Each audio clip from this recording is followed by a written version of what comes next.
La baisse du quotient familial a été annoncée il y a quelques jours par Jean-Marc Ayrault. Elle est critiquée. On a reçu beaucoup de coups de gueule entre guillemets d'internautes. Il y a Georges par exemple qui vous demande quand cessera-t-on de tailler dans la politique familiale qui a pourtant fait ses preuves et de frapper encore et toujours les classes moyennes. Écoutez, je ne sais pas si Georges est dans la classe moyenne. Là, ce qui seront impactés, c'est 12% des Français les plus riches dans la politique familiale. Alors moi, si la classe moyenne, c'est les 12% les plus riches, je me demande ce que sont les 60... Pour vous, on ne touche pas à la classe moyenne avec non, alors la classe moyenne supérieure, mais c'est des gens qui sont, je rappelle, ceux qui sont touchés, c'est plus de 5 000 euros.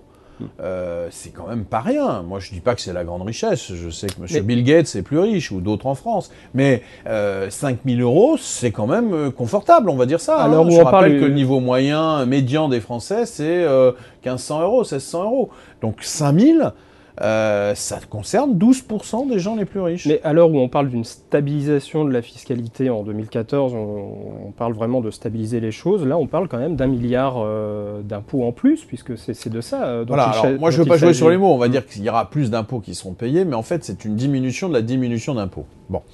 Je pense que le problème il est le suivant, c'est que on a un peu, on a un peu empilé là des mesures fiscales qui toutes ont leur raison d'être. Moi je le dis, surtout dans une période de crise qui appelle à la solidarité.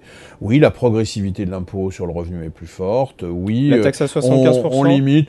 Oui, la taxe à 75%. Vous avez été assez critique d'ailleurs, il me semble avoir lu une tribune. Je pensais qu'on pouvait tourner un peu la page de cette affaire.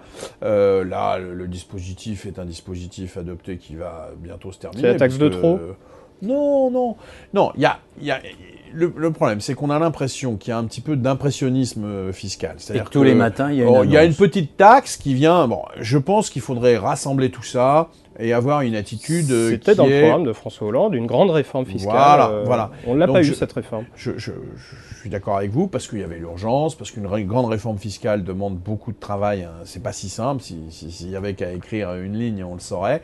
Et donc, je dis simplement que c'est un peu baroque. Hein. On a multiplié comme ça un certain nombre de choses qui sont toutes légitimes, qui, à mon avis, ne posent pas les problèmes majeurs auxquels l'opposition veut faire référence. Je pense que tout ça reste quand même dans le domaine de la solidarité. Mais néanmoins, pour plus de lisibilité et moins de polémique, il faudrait aller vers une harmonisation. Vous voulez dire qu'il y a une saturation fiscale, en tout cas perçue comme telle Oui. C'est pour ça que je proposerais une forme de simplification quand même de la fiscalité sur le capital et de la fiscalité sur le travail. Une question